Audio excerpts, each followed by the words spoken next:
اس پیسہ سے ہم کریں گے کیا؟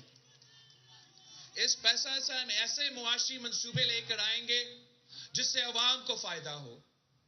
ہمارا پہلا وعدہ یہ کہ ہم پاکستان کے عوام کی آمدنی کو انشاءاللہ تعالیٰ اس میں نہ صرف اضافہ کریں گے مگر اس کو دگنی کر کے دکھائیں گے. ہمارا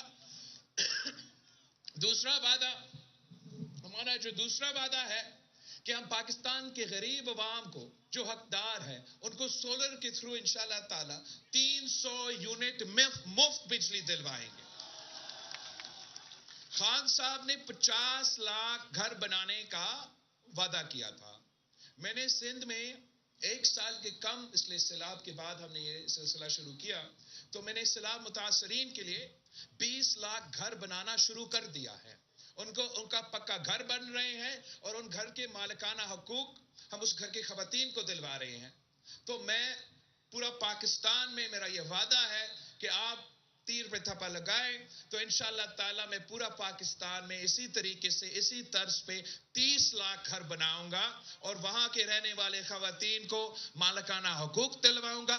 ساتھ ساتھ آپ نے یہ پیغام میرا تمام کچی آبادیوں میں پہنچانا ہے کہ میں نے اس ملک میں جہاں بھی کچی آبادی ہے اس کچی آبادی کو ریگولرائز کرنا ہے اور وہاں کے رہنے والے کو بھی مالکانہ حقوق دلوانا ہے.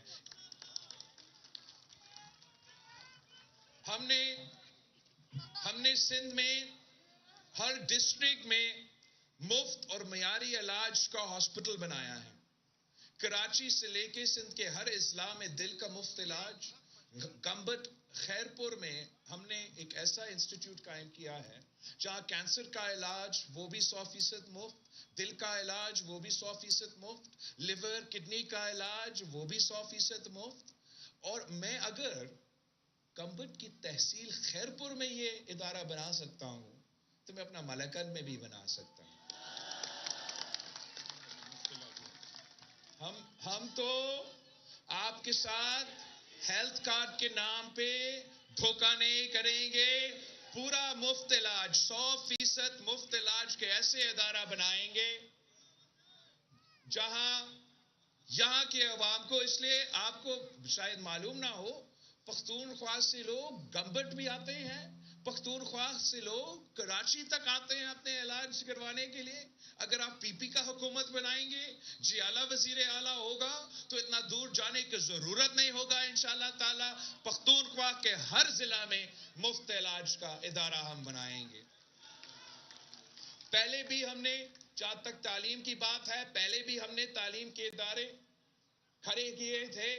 اس بار بھی انشاءاللہ تعالی ہم حکومت بنائیں گے تو ہم ہر ڈسٹرکٹ میں چاہتے ہیں کہ ہم یا کوئی کیمپس یا کوئی یونیورسٹی بنائیں تاکہ لوگوں کو دور دور نہ جانا پڑے, ان کے گھر کے باہر اس قسم کی تعلیمی ادارے ضرور موجود ہو. ساتھ ساتھ غربت کا مقابلہ کرنے کے لیے ہم نے عوامی معاشی معاہدہ میں وعدہ کیا ہے کہ ہم نہ صرف بے نظیر انکم سپورٹ پروگرام میں اضافہ کریں گے مگر ہم انہی خواتین کو بلا سود قرضے دیں گے تاکہ وہ اپنا کاروبار شروع کر سکے, وہ اپنا گھر کو چلا سکے, وہ اپنا کردار ہمارا معیشت میں چلا سکے, اور اس طریقے سے انشاءاللہ تعالی غربت کا مقابلہ کریں گے. ہم نے ہمیشہ خواتین کے لیے اس قسم کے اقدامات اٹھائے ہیں مگر اس بار ہم نے وعدہ کیا ہے اس ملک کے مزدوروں کے ساتھ کہ ہم ان کے لیے بھی بے نظیر مزدور کارڈ بنا کے دیں گے تاکہ اس بے نظیر مزدور کارڈ کے تھرو ان کو ان کا سوشل سیکیورٹی ملے, ان کا اپنا پینشن ملے, ان کے بچوں کا تعلیم کا مسئلہ ہو تو وہ بھی پورا ہو, ان کا اپنا صحت کا کوئی ایشو ہو, ان کا بزرگوں کا صحت کا کوئی ایشو ہو, وہ اس کو ایڈریس کر سکے. مزدور کا اگر فکر کرنا پڑے تو صرف اپنا مزدوری کا فکر کرنا پڑے گا. تمام پریشانیاں میرا ذمہ داری انشاءاللہ تعالی.